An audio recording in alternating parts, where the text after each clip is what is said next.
नमस्कार, आप देख रहे हैं इंडिया 360 आज की ताज़ा खबरें। मैं हूं सुधीर चौधरी। आइए नजर डालते हैं आज की 25 बड़ी खबरों पर।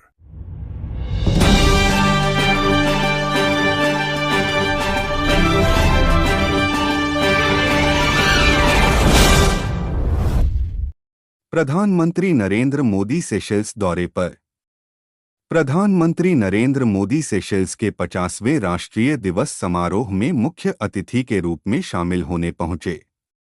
इस दौरान भारत सेशेल्स रक्षा, समुद्री सुरक्षा, व्यापार और ब्लू इकोनॉमी पर कई अहम समझौतों की उम्मीद जताई गई। अफगानिस्तान में शक्तिशाली भूकंप। अफगानिस्तान में आए तेज भूकंप के झटके जम्मू कश्मीर, दिल्ली एनसीआर और पाकिस्तान तक महसूस किए गए। प्रशासन ने लोगों से सतर्क रहने की अपील की है और नुकसान का आकलन जारी है। ऑपरेशन सिंदूर के शहीदों को श्रद्धांजलि। सरकार ने ऑपरेशन सिंदूर में शहीद हुए 6 जवानों के नाम सार्वजनिक किए। पूरे देश में उन्हें श्रद्धांजलि दी गई और उनके परिवारों के लिए सहायता पैकेज की घोषणा की गई। महाराष्ट्र टीईटी परीक्षा पेपर लीक। पेपर लीक की सूचना मिलने के बाद महाराष्ट्र शिक्षक पात्रता परीक्षा टीईटी स्थगित कर दी गई। पुलिस ने मामले की जांच तेज कर दी है और कई संदिग्धों से पूछताछ की जा रही है। कतर हादसे में जान गंवाने वाले भारतीयों के शव स्वदेश पहुंचे। कतर के रास लफान औद्योगिक हादसे में मारे गए भारतीय नागरिकों के पार्थिव शरीर भारत लाए गए। केंद्र सरकार ने पीड़ित परिवारों को हर संभव सहायता देने का भरोसा दिया। राजस्थान में बढ़ते मातृ मृत्यु मामलों को लेकर केंद्र सरकार ने विस्तृत रिपोर्ट मांगी है। स्वास्थ्य सेवाओं की समीक्षा और सुधार के निर्देश दिए गए हैं। सीबीएसई 3 भाषा नीति में बदलाव की तैयारी। सीबीएसई नई शिक्षा नीति के तहत 3 भाषा फॉर्मूले के क्रियान्वयन में संशोधन पर विचार कर रहा है ताकि छात्रों और राज्यों की चिंताओं का समाधान किया जा सके। भारत न्यूजीलैंड व्यापार समझौते पर प्रगति। भारत और न्यूजीलैंड के बीच मुक्त व्यापार समझौते एफटीए को लेकर वार्ता आगे बढ़ी। इससे दोनों देशों के व्यापार और निवेश को बढ़ावा मिलने की उम्मीद है। गोल्डमैन सैक्स ने भारत की विकास दर का अनुमान बढ़ाया। वैश्विक निवेश संस्था गोल्डमैन सैक्स ने भारत की आर्थिक वृद्धि का अनुमान बढ़ाते हुए निवेशकों का भरोसा मजबूत बताया। टाइगर कॉरिडोर से रेलवे लाइन को मंजूरी। सरकार ने सतपुड़ा मेलघाट टाइगर कॉरिडोर से गुजरने वाली रेलवे परियोजना को सैद्धांतिक मंजूरी दी, साथ ही वन्यजीव संरक्षण के विशेष निर्देश भी दिए। एनसीबी की ड्रग तस्करी पर बड़ी चेतावनी। नारकोटिक्स कंट्रोल ब्यूरो ने कहा कि म्यांमार सीमा से नशीले पदार्थों की तस्करी राष्ट्रीय सुरक्षा के लिए बड़ी चुनौती बनी हुई है। अमित शाह का बड़ा बयान।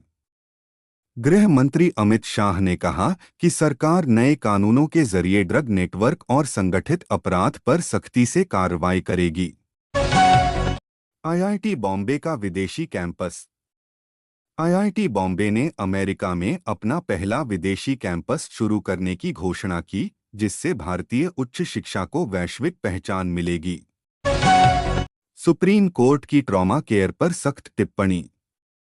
सुप्रीम कोर्ट ने सभी राज्यों को आधुनिक ट्रॉमा सेंटर विकसित करने और सड़क दुर्घटना पीड़ितों के बेहतर इलाज की व्यवस्था सुनिश्चित करने को कहा। वेनेजुएला भूकंप में तबाही। वेनेजुएला में आए भीषण भूकंप में मृतकों की संख्या 900 से अधिक हो गई, जबकि हजारों लोग अब भी लापता बताए जा रहे हैं। हॉर्मुज जलसंधि में फिर तनाव। ईरान और अमेरिका के बीच बढ़ते तनाव के कारण हॉर्मुज जलसंधि में सुरक्षा चिंताएं बढ़ गई हैं, जिससे वैश्विक तेल बाजार प्रभावित हुआ। फीफा विश्व कप 2026 के रोमांचक मुकाबले। आज अर्जेंटीना, इंग्लैंड और पुर्तगाल जैसी टीमों के अहम मुकाबले खेले गए, जिनसे नॉकआउट चरण की तस्वीर और स्पष्ट हुई। महिला T20 विश्व कप में भारत की चुनौती। भारतीय महिला टीम ने ऑस्ट्रेलिया के खिलाफ महत्वपूर्ण मुकाबले में सेमीफाइनल की उम्मीदों को मजबूत करने के लिए मैदान संभाला। बिहार में भारी बारिश का अलर्ट। मौसम विभाग ने बिहार के कई जिलों में भारी बारिश और आकाशीय बिजली को लेकर चेतावनी जारी की।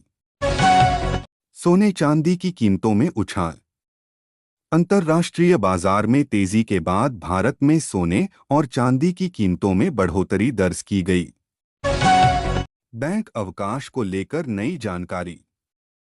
मुहर्रम के कारण कई राज्यों में बैंक बंद रहे, हालांकि डिजिटल बैंकिंग सेवाएं सामान्य रूप से चालू रहीं। मणिपुर की स्थिति पर केंद्र की नज़र। मणिपुर में शांति बहाल करने के लिए सुरक्षा एजेंसियां लगातार हालात की निगरानी कर रही हैं और अतिरिक्त बल तैनात किया गया है। चुनावी मतदाता सूची पर बड़ा अपडेट। विशेष पुनरीक्षण अभियान के दौरान लाखों नाम मतदाता सूची से हटाए जाने के बाद राजनीतिक बहस तेज हो गई है। ईरान का अमेरिका पर आरोप। ईरान ने युद्धविराम उल्लंघन और नए हमलों का आरोप अमेरिका पर लगाया, जिससे पश्चिम एशिया में तनाव और बढ़ गया।